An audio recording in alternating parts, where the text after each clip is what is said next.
A mysterious world where only strange things happen. The inhabitants, including its ruler, the Queen of Hearts, are all oddballs.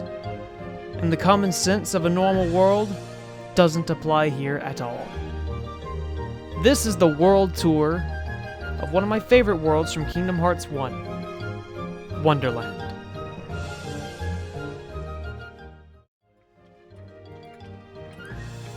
I think it's best that we begin our tour of Wonderland in the rabbit hole, naturally. This will be the place that you drop initially when you come to this world, of course. Wonderland is one of my favorite worlds in Kingdom Hearts 1, surprisingly enough. And but there's not really much to do, and not a whole lot to see here in the rabbit hole. Like, we have a fireplace up there. There's the rabbit hole. So that's where Sora, Donald, and Goofy fell down in the beginning title cutscene for Wonderland. So if you remember, like, the different color changing walls, there's the pink, there's the red, changes to purple, so on, as they fell down the rabbit hole. It looks like there's a mirror up there. I can't really tell what else is up there. It looks like a picture of some kind. Really hard to tell. Maybe you could see it if you go back to that cutscene. But otherwise, I don't know. There's like a table right there plastered on the wall. Weird thing about Wonderland is, of course, it being Wonderland, everything is just sort of strange, you know. It's maddening, I guess you could say. You'll find weird things like a table, just sort of a 2D table plastered to the wall with books and like a little lantern on it. A tub full of bubbles, again plastered to the wall, a basket of flowers, and then there's this fireplace. This fireplace is like semi 3D, which I actually think is kind of neat.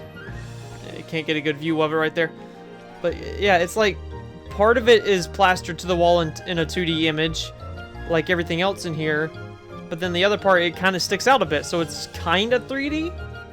It's odd, as you're gonna find a lot of things are here in Wonderland. And it looks like there's like plates or something up there. Maybe a lantern on top of the mantle. That looks like a window. That looks like it could be a window or like a small door, maybe even. I think it's a window of some kind. That looks like it was probably a mirror. A bed, a 2D bed plastered to the wall with a lantern that's actually 3D as a part of this room. And then we're back around. Let's see what's on the lower wall. It's got a picture of carrots. 3 rabbits. I mean, that's obviously 3 rabbits. Some candles. More rabbit paintings. Another picture of a carrot. Another rabbit. This is the rabbit hole, after all. Another rabbit. Some flowers. Well, a picture of flowers. Another picture of flowers. I really don't know what to make of this room. We have more like 2D images. These are of flowers on the floor. A couch, like a sofa right here. Or maybe it's like 2 chairs. Kind of hard to tell, but there's armrests in the middle, so it looks like it's 2 chairs. And then, what is this? A lamp, maybe? Is this a lamp or something? It looks kind of like a lamp. I'm not sure. But, of course, this is where one of the save points is, so you can drop in here at any time, really. But, I mean, there's really not much to look at in this part of the world, so we'll proceed through the rabbit hole a bit. It looks like there's a 2D table here, flat on the floor. Some 3D candles, windows, I do like these curtains. This is such a small part of the world, and you never have any reason to really come back here. I think there's a Trinity mark in here. But other than that, I did not expect Heartless to spawn in here.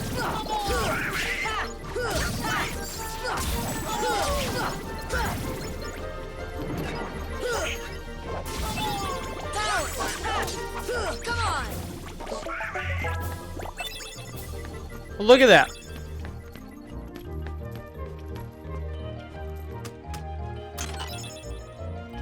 You can get a random chest by defeating all the Heartless that appear in here. Of course, cannot pick that up. Anyways, like I was saying, there's not much to this part of the world. You don't have much reason to ever come back here, really. But something I appreciate about Kingdom Hearts 1 is the attention to detail to the worlds and stuff. And Wonderland is a really neat world. There's another rabbit image, some more candles and lanterns. Looks like a side table or something, just sort of stashed in the corner. Some plates and a jug. Everything, I like how everything's sort of tilted. You know, it's supposed to look wacky and whimsical because it is Wonderland. Here are the doors that opened when you followed the white rabbit back here. And of course, if we go in here, we'll be in the bazaar room. Now, there's two ways to look at the bazaar. Well, actually, there's many ways to look at the bazaar room. But for just this version of the room, you can look at it as Big Sora or Little Sora. Of course, we're going to start as Big Sora. So, as you can see, with Big Sora, this room is freakishly small. Like, for a full-grown person, and, like, Sora's just a kid. This is a really small room. Like, I don't know what anybody would use this room for.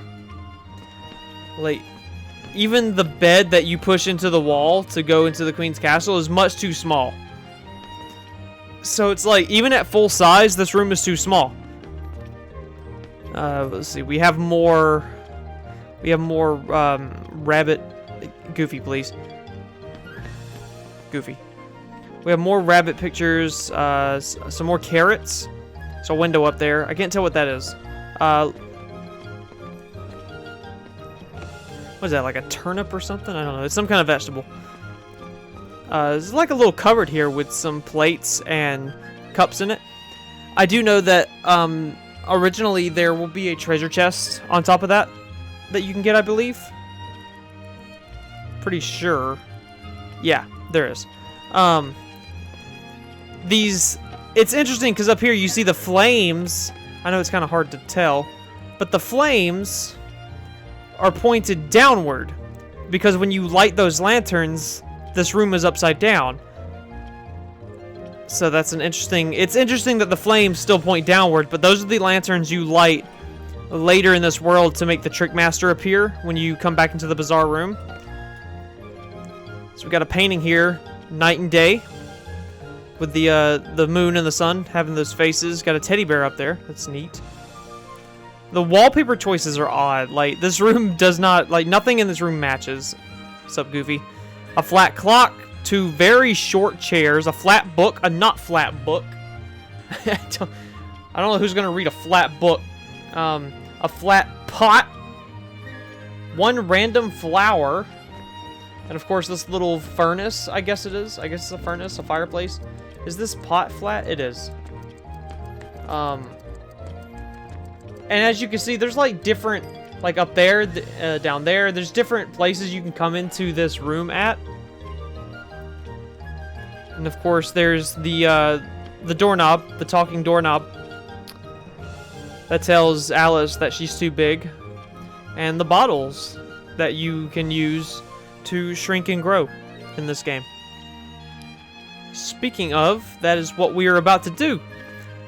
You drink the bottle, makes you small. Now, obviously this room looks a lot more reasonable when you're tiny. Like, okay, this is more like it. I can move around. Now, when I drop down, I'm going to have to clear out some Heartless, so I'm going to do that real quick, and we'll continue with the tour. Okay, I'm back. So obviously you jump down from the table, you're going to have to clear out some Heartless. Here's the chair that you can now stand in rather than sit in. I just noticed that this the backrest is kind of in the shape of a rabbit. Here's those really tiny chairs that are just much too short to make any sort of sense. Of course, now we can just move about the room freely, since we're all small. Here's the furnace. I do think that there's normally a Trinity mark in here, but other than that, there's nothing else in here. Obviously, you can't go in there. Here's that flower.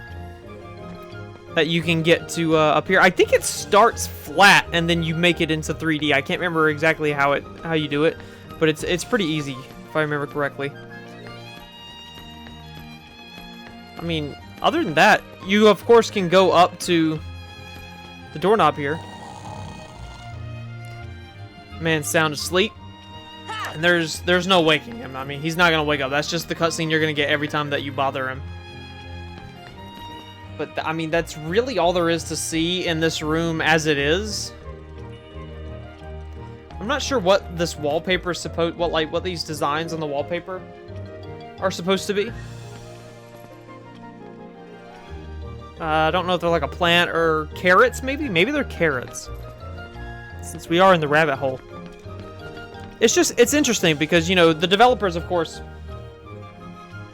they had to design, you know, the trim for like the furniture and stuff, and it's just, you know, the detail that goes into games and stuff like this is just really, really neat.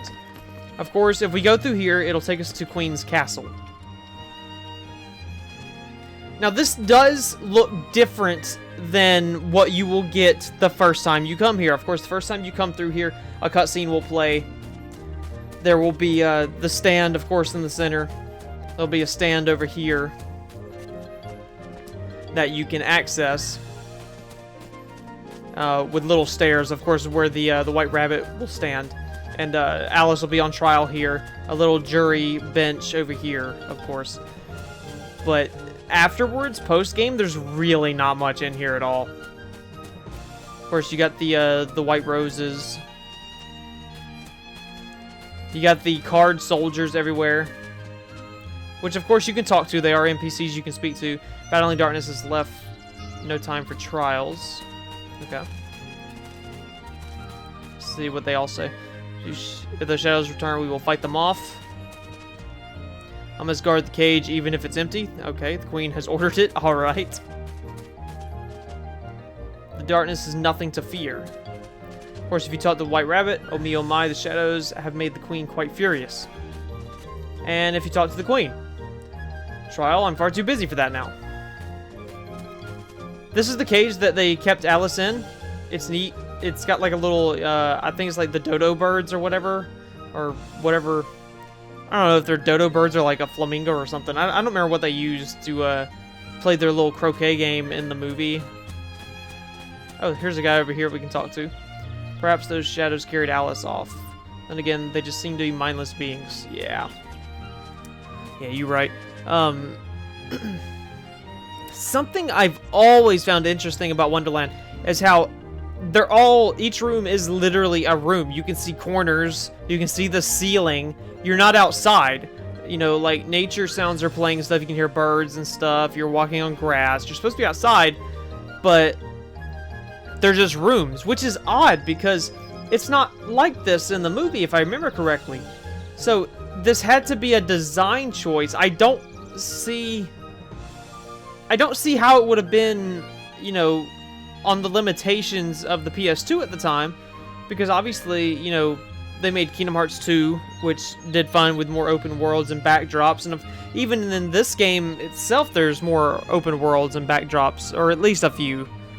You know, you have like Agrabah and stuff, and Deep Jungle hides the fact that they're small, closed-off rooms much better. But I mean, I don't know. Maybe it was a technological limit that caused them to do it this way. I actually like it. It's really charming to me. Of course, the Queen of Hearts and her throne.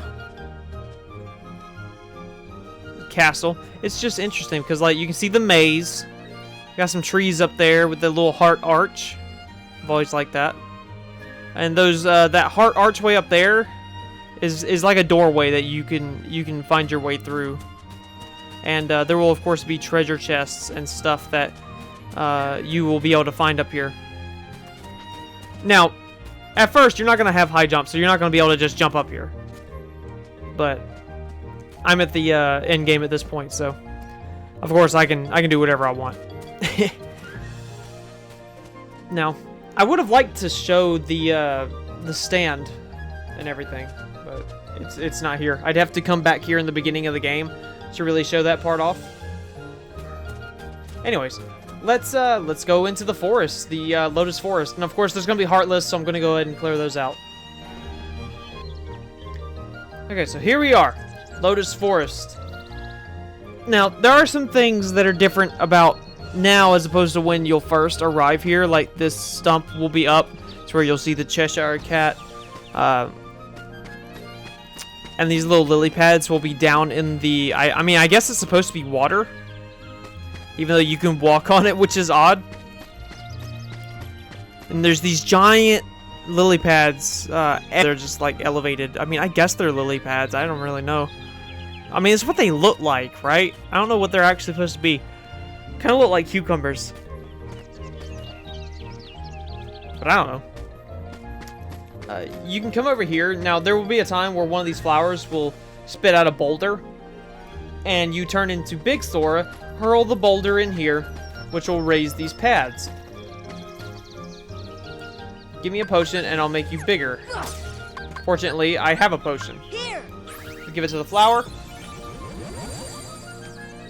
Makes you big.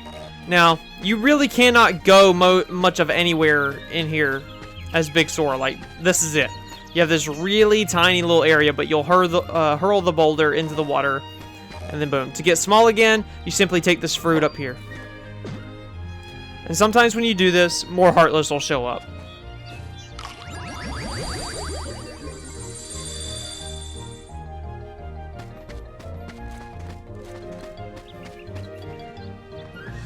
Now, of course, you can jump on these pads to go into a little secret area back here behind this tall grass, where you'll fight more Heartless. You'll have another flower that'll ask, it'll ask for things.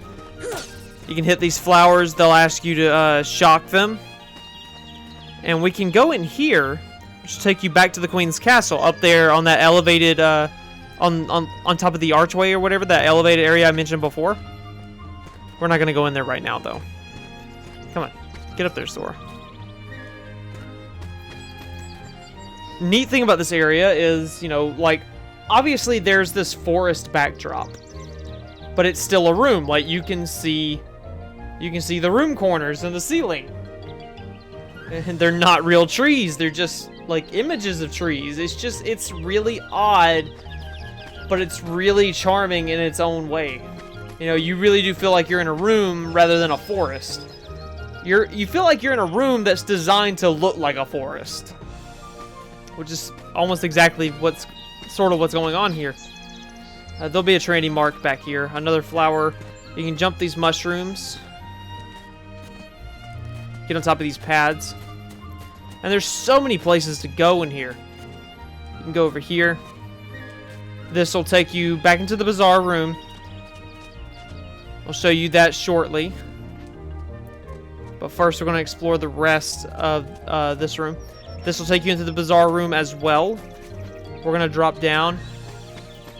Go over here.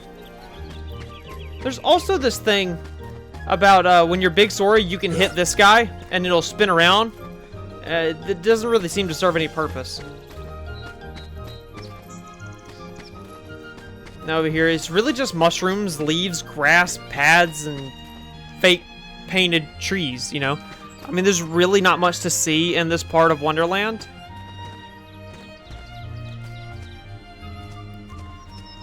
A lot of people don't like this world because, they spend so much time looking for Alice, and you really don't have to find her. Of course, there's a secret area up here that'll take you into the bazaar room as well. Over here, there will be a treasure chest in this little sort of corner of the forest. Of course, I think there will be a treasure chest up here, but I don't really remember. Other than that, that's pretty much everything to see in the forest. I mean, what you see is what you get, really. You get a room with some, like, pads you can jump on, a bunch of tall grass and leaves, some flowers that'll ask for potions or ethers or whatever for various things, mostly items and stuff. And then painted trees, so it's like you're in a forest, but the illusion of you being in a forest is immediately broken by the fact that, you know, there's corners and a ceiling. Like, the skybox, there is no skybox, it's just a ceiling. It's odd, but like I said, it's charming. Now, I'm going to show where some of these doorways lead. So if you jump up here, which is in that first little area when you come in here, and you go immediately straight ahead into this big tree where the fruit is, it'll take you into the bazaar room. Now let's show what part of the bazaar room. Boom! You're sideways. Let me deal with these guys.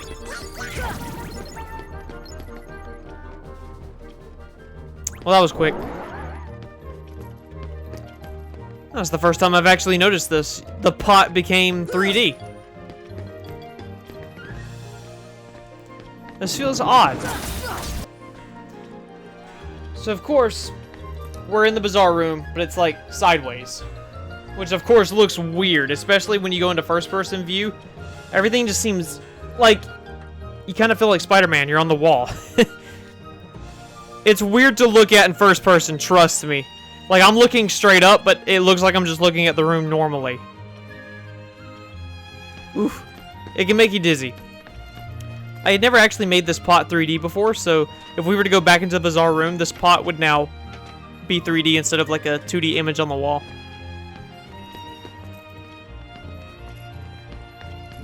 Here's the cupboard with the plates and the cups in it. Little faucet drain. And, I mean, that's really it. At least for that entrance/exit. Of course, we can go right back. And then, bada boom, we're back where we were.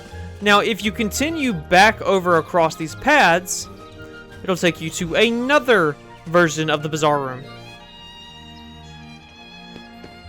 Oh, this one just spit me out right here. Seems like I remember one of them. Oh, you can turn this, and I'm guessing it'll make that pot 3D as well.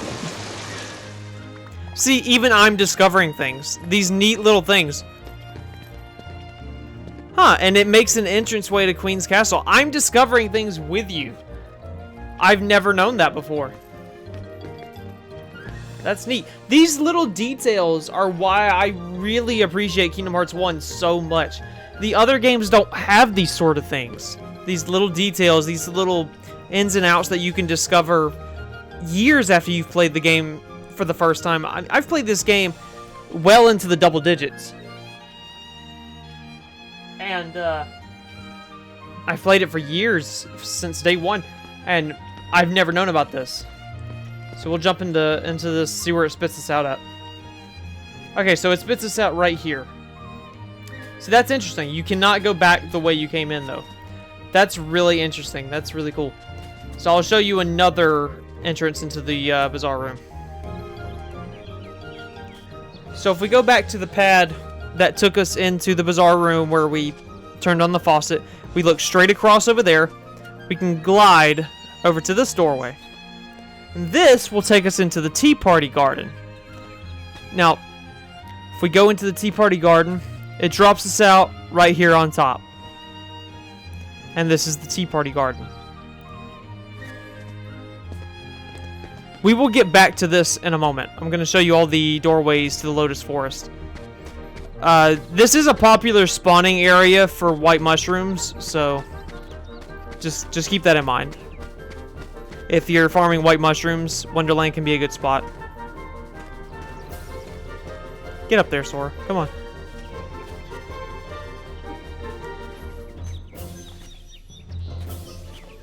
Alright. If you get high enough to be able to glide over to this area, this will also take you into the bazaar room. This is right above the Tea Party Garden entrance.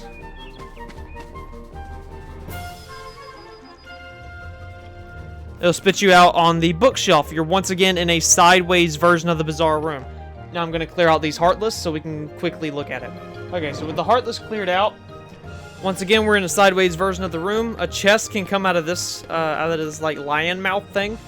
You can light these lanterns, and I can't remember if both of them or one of them makes a chest pop out of this, or what exactly does it. you can also jump into this painting, I think. There's the teddy bear with the shelf. There's that flat book. See, now I'm curious if there's any other mysteries that I didn't exactly know about before. I mean, there's not much to see. We've already seen this room. So, you can go into the bazaar. Alright, so this will take you to another part of the bazaar room. Alright, so let's go into first person. Alright, so you see the furnace down there? Yeah, notice how high up in the bazaar room we actually are. There's the furnace. That's where we're going to come out at if we jump in here.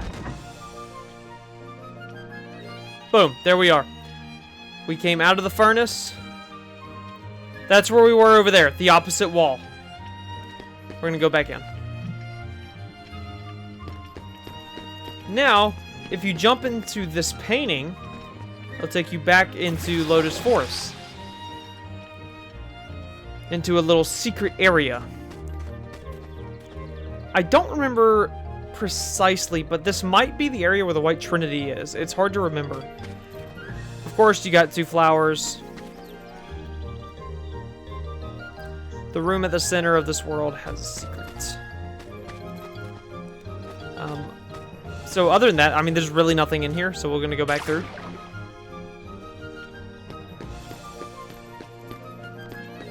Okay. So we've checked out everything in this part of the bazaar room. So I'm going to go back into the forest. Now we're going to go into the tea garden. We don't care about these guys. You go to the other end of the forest, it'll take you into the tea party garden or the tea garden or whatever. Of course, you can do a mini game with these chairs where you can sit in each one. It'll either give you a prize or you'll have to fight some Heartless. If you fight Heartless, you'll have to exit the room and then enter the room again to reset the game. Obviously, I can't sit in them because I've already sat in every single chair. That's all the presents. The sign will change once you've done it. The first sign will say something about a merry birthday or some weird thing like that. I was a little disappointed that we didn't actually get a proper appearance from the Mad Hatter. We just get this picture of him and the hare. I can't remember the rabbit's name. But this is the tea party garden. I like I don't know what it is about me and older games and they're like 2D painted backdrops. I just love it. Like, you got this path beyond the gate, but I mean, it's clearly just a painted 2D image. I don't know why I like it so much. I'm weird. I don't know. I like the lanterns they have hanging up in here. And there's Goofy's nose. The trees here are kind of bare, though. Or the images of these trees. I've always liked this part of the world because it feels sort of isolated from everywhere else. You know, you feel alone here. The little crooked house is really cool. I wish there was more to its interior. It's really just another version of the bazaar room. I like how it's like all tilted. There'll be a treasure chest up here that you can get if you are like over on top of that bush. You can glide over and get the treasure chest. That'll be on the balcony. Looking at the skybox. Anyways, let's go into... I like the big pink chair. Of course, all the plates and stuff on here are flat. Like, they're not 3D, they're just flat 2D images, of course. The cobblestone pathway is kind of neat, how it wraps around and then goes up onto the wall to finish circling around. And of course, even the sounds of your footsteps. Everything here is clearly not real nature. I mean, based on the fact that you're just in a room. You can still see the room corners and everything. But this is the sound of walking on grass. And now we're the sound of walking on something, a hard surface, cobblestone. I really like this room. Alright, so we're going to go into this door, take us into the bazaar room. Going to clear out the Heartless real quick. So when you come into this part of the bazaar room, basically the room is upside down. Completely upside down. There's the table with the bottles, there's the floor, everything. It's upside down. They're the lanterns I mentioned before. You'll have to come in here as part of the story to light each lantern one by one. There's 2 of them. And then when you re-enter the regular bazaar room is when the Trickmaster boss will appear. There's not much to look at up here. I mean, we're on the ceiling. But there's not much to show. You know, it's the room we've now been in several times, so you've pretty much seen it. And now you've seen it from pretty much every angle possible. We must have left that guy. You cannot go through the these little doors, but you can go through this. If you release it, it'll take you back to the Queen's Castle. So you don't have to go back all the way through the forest again to get spit right back out at the Queen's Castle. And that's really it. That is all of Wonderland. It's not a super big world. It's actually one of the smaller worlds in the game. It's definitely smaller than Traverse Town, with Traverse Town's many rooms and little details to look at. But it's a really neat world. There's a lot of details, a lot of whimsy and fun that they clearly had with designing this world. I really enjoy it. Like I said, it's one of my favorite worlds in Kingdom Hearts 1. Not in the whole franchise, but as far as the first game, it's one of my favorites. Even though it did cause a lot of frustration when I was a child. But I really, really, really like this world. And it was fun.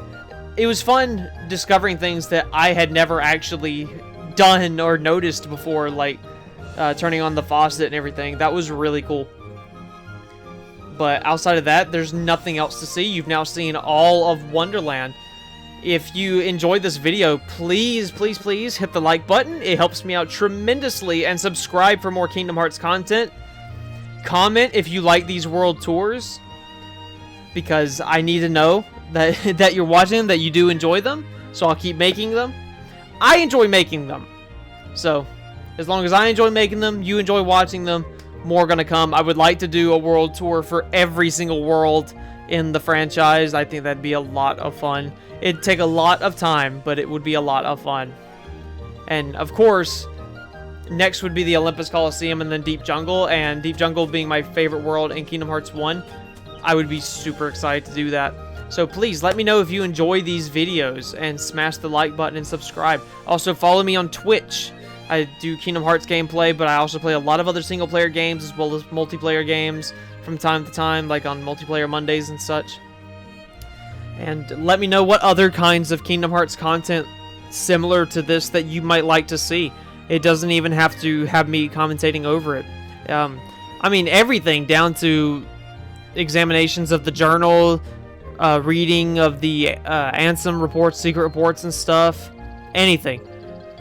Because I'm looking at all sorts of Kingdom Hearts content to make. I'm not as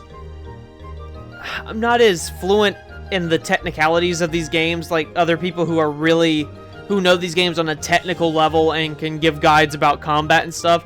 I'm not on the level of some of those people on a technical level or when it comes to combat for these games, so I can't really make content like that and it be anything worth watching. I'd rather leave it to the people who actually know much more about what they're doing. I, of course, can give advice and things about the combat in Kingdom Hearts. I know my way around the combat, but I don't know it on a deep level like some other people do, where they know the HP gates, they know, you know, what the revenge values are approximately and everything. I mean, there are people out there that know that kind of stuff, so this is the kind of content that I actually am comfortable making and am confident in making. So let me know if you want some more. You stole my heart of gold.